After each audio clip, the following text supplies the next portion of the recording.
Happy Friday, and thanks for watching Mid-Morning.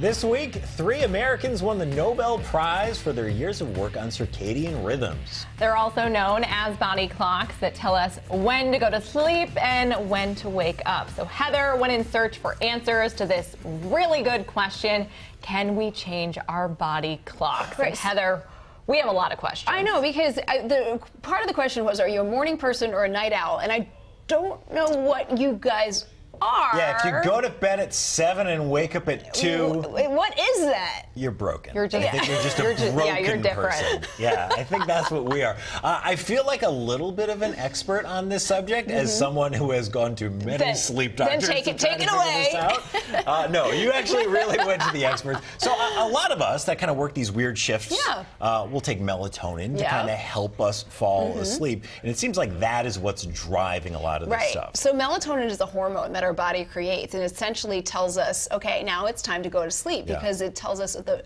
when it starts to get darker outside, we start creating more melatonin, it's time to go to sleep. But the difference between a morning person like myself or a night owl like my husband, I used to be a night owl, not so much anymore, is that your melatonin peaks at different times of the evening. So your melatonin might peak for me at 1 a.m., it might peak for him at 3 a.m. So while I don't understand being a night owl because I'm so exhausted at the nighttime, he doesn't understand being a morning person, and there really is something physically going on in our bodies. And what did the doctor say that you talked to just about even maybe taking melatonin before you go to bed? He said that a lot of times what they try and do is they change behavior first, but melatonin is a great way to try and help with your sleep schedules. But we can try to train ourselves a little bit, but some of it's genetics. Some of it's genetics, yeah. So if your parents were night owls? My mom is a night owl, my dad is a morning person. Same for my parents. It worked out great for them for raising kids. I bet that's someone's always awake. Right, someone's always awake, but you gotta wonder. My dad would make lunches, and she would stay up late with us and do homework. Right, I asked a bunch of people yesterday, because we went to a mattress store, of course, to chat about this, and I asked a bunch of married couples who are on different schedules, how's it working out for you? And the husband's like, yeah. Because he gets to stay up late and watch his shows, and she wakes up early, and it all works out for them. Get the bed to yourself for a little while there. That's huge.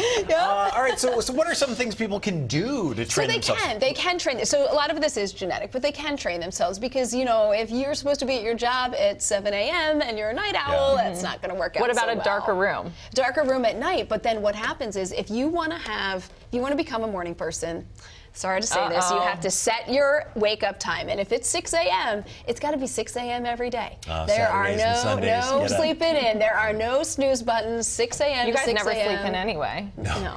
So here's the great thing about this. I have a built-in alarm clock in my house. You do not get to decide if you are a morning person or an evening person. Your children decide for you. Right. Yeah, kids are up at 5. Okay, this is what we're going to start get today. up. But the cool thing is they're also up way late at night, so you're kind of a night owl, too. Yeah, so you're just not sleeping. Right. Yeah, that's it.